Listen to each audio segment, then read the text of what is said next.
zangu, Mwenyezi Mungu anatuambia ipo siku na ipo saa ambayo mimi pamoja na wewe tutasimama mbele za Mungu aliye hai na tutapaswa kutoa hesabu ya maisha yetu tunayoishi hapa duniani.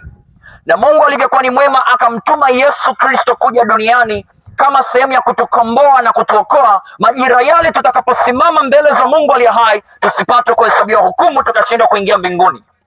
Lakini nataka nikwambie ndugu yangu, dada yangu, mama zangu ambao mpo kafeteri hapo mnakula, ndugu zangu wengine unaisikia upo nyumbani popote, Mwenyezi Mungu kuna aina ya watu wanaweza kuwapokea wakaingia mbinguni, lakini kuna aina ya watu pia ambao Mwenyezi Mungu aliye hai watakaposimama mbele yake, Mungu atasema, kijana wangu, binti yangu, huwezi kuingia mahala hapa.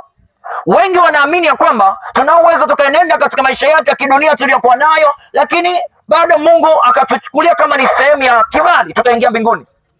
Wapo vijana wengi wanaamini ya kwamba kwa sababu Jumapili kanisa kubwa kama hili linaonekana mahala hapa, nikiingia pale nitakuwa niko sawa na Mungu wangu. Wapo mama wengi, wadada wengi wanajiaminisha kwa sababu Jumapili unafika pale unaimba sifa, unaimba pale hakuna Mungu kama wewe Yahweh. Unaamini ya kwamba kitendo cha kuimba basi Mungu aliye hai ataweza kusema, binti yangu, kijana wangu, mama, ingia katika raha Bwana wako. Sijaje kumhukumu mtu mahala hapa, lakini nataka utafakari njia zako. Mwenyezi Mungu anasema katika neno lake katika kitabu cha Mambo ya Walawi, asiwepo mtu mwenye kunyoa denge. Vijana wengi, hata mimi nilikuwa ni mmoja wapo, ni kunyoa denge, kunyoa pembeni ya kichwa.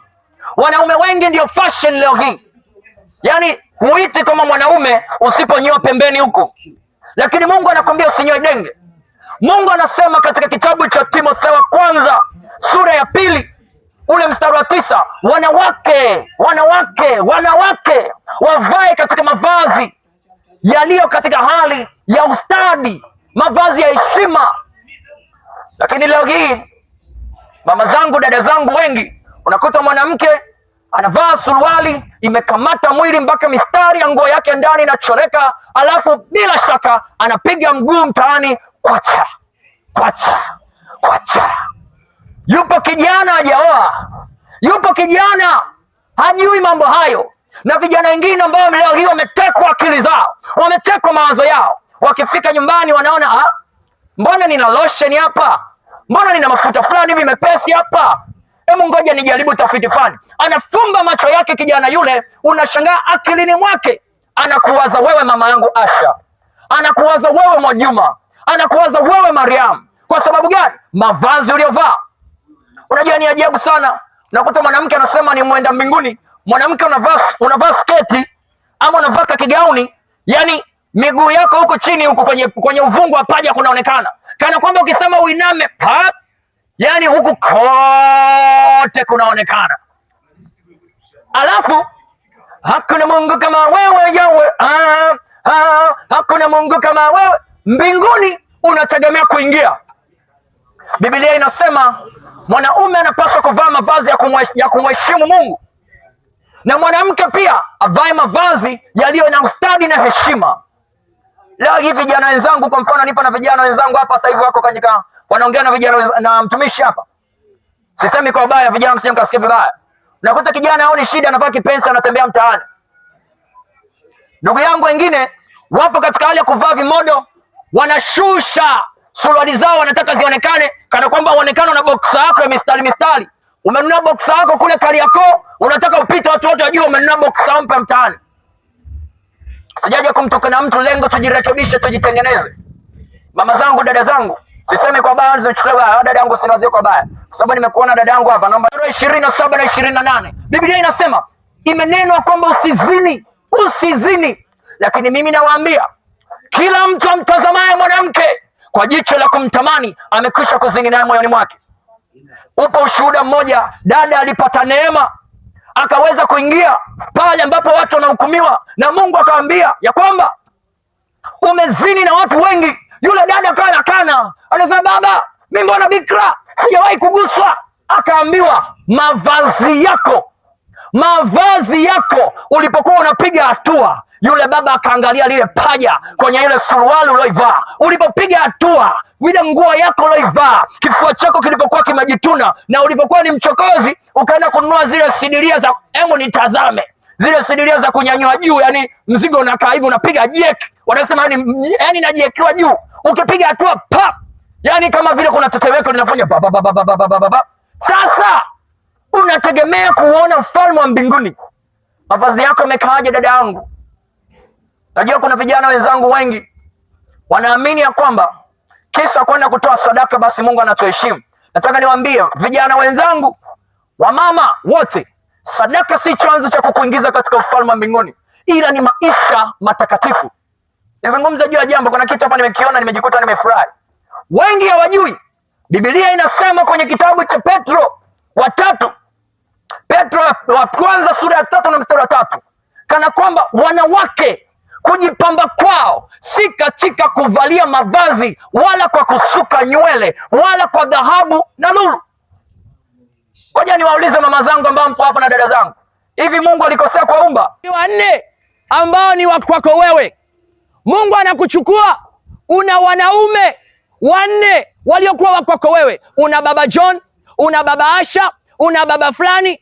Kwa lugha za vijana unasema unadanga, yaani unatafuta fedha kupitia dada yangu, mama yangu, sikia nikwambie, ujanja ni hapa duniani, ujanja ni hapa duniani. Majira yakifika, saa ikifika, ndugu yangu, kuna nyimbo moja huwa tunaimbiana makaburini, inasema tuonane paradiso. Wakati huo umewekwa kwenye jeneza, umenyoka, na kuambia muda huo mama anapita kwenye jeneza, analia, mwanangu umeniacha, binti yangu, kijana wangu. Yani hapo mtoto analia, mwanangu umeondoka. Nakwambia kitabu cha Waebrania kinasema baada ya kifo ni hukumu. Vijana wenzangu, vijana wenzangu, samani kidogo, naomba punguza sauti kidogo. Ndugu zangu, Biblia inasema baada ya kifo ni hukumu. Hatujaja hapa sisi kwa hukumu, ndugu zangu. Mungu ametutuma tu kama sehemu ya kusema, binti yangu, hebu badilisha mavazi unayovaa. Kijana wangu, hebu badilisha mwenendo ulionao. Unajua, mimi nimetokea mkoani Morogoro. Wengi wenu mmesikia hii habari. Morogoro kuna lori lilianguka la mafuta pale, watu wakawabiza na madumu yao. Watu wengi mno wanachota mafuta kwenye lile lori lililoanguka. Watu wakadharau. Nataka nikuambia kilichokuwepo pale Morogoro. Pale lori lilipoanguka pale, kulikuwepo na watu wengine pembeni. Yaani lori liko pale, kulikuwa na watu pembeni wanapiga kelele. Hicho ndio kitu watu walikuwa hawajaelewa. Watu walikuwa wanasema, jamani, acheni mafuta, ondokeni kwenye hayo mafuta, ondokeni, acheni hatari. Ndugu zangu, wale watu walikuwa wanachota mafuta wakawa wanawaambia wale watu wanaowaambia, hebu ondokeni, wakawa wanawaambia, acheni ujinga, kama nyinyi hamtaki kupiga hela tuacheni. Wengine walikuwa wanawatukana, wajinga nyewe, mtu acheni. Pale wamama walikuwepo pale, wanalia, wanasema, jamani, acheni. Swali waona wajinga. Majira alipofika, kiberiti kilipowaka, moto ulipoanza kutembea pale, wale waliobeba mafuta yao mpaka nyumbani, na jamani, moto ulitembea. Yani kulikuwa na michirizi ya moto, imeingia kwenye nyumba, imeingia kwenye maduka. Leo hii tuko hapa tunakwambia, dada, umekuwa ukisuka nywele zako, umekuwa ukiweka rasta kwenye kichwa chako, badilisha huo mwenendo. Dada yangu, navaa suruali, Mungu anakwambia kwenye Timotheo 22:5, mavazi yampasayo mwanamume mwanamke hapaswi kuyavaa. Mavazi ya mwanamke mwanaume hapaswi kuyavaa. Leo hii dada zangu, ama hichi kitu kinajulikana Tanzania, unakuta baba anataka kwenda kuoga, anachukua kanga ya mke wake anaifunga kiunoni. Baba mwenye nyumba anachukua kanga, anachukua kitenge. Mtumishi, unafanyaga hivyo kwa mtumeo wewe? Unafanyaga mwanzo? Basi umepona. Wanachukua kitenge cha mkeo, anakiweka kiunoni, anaenda kuoga.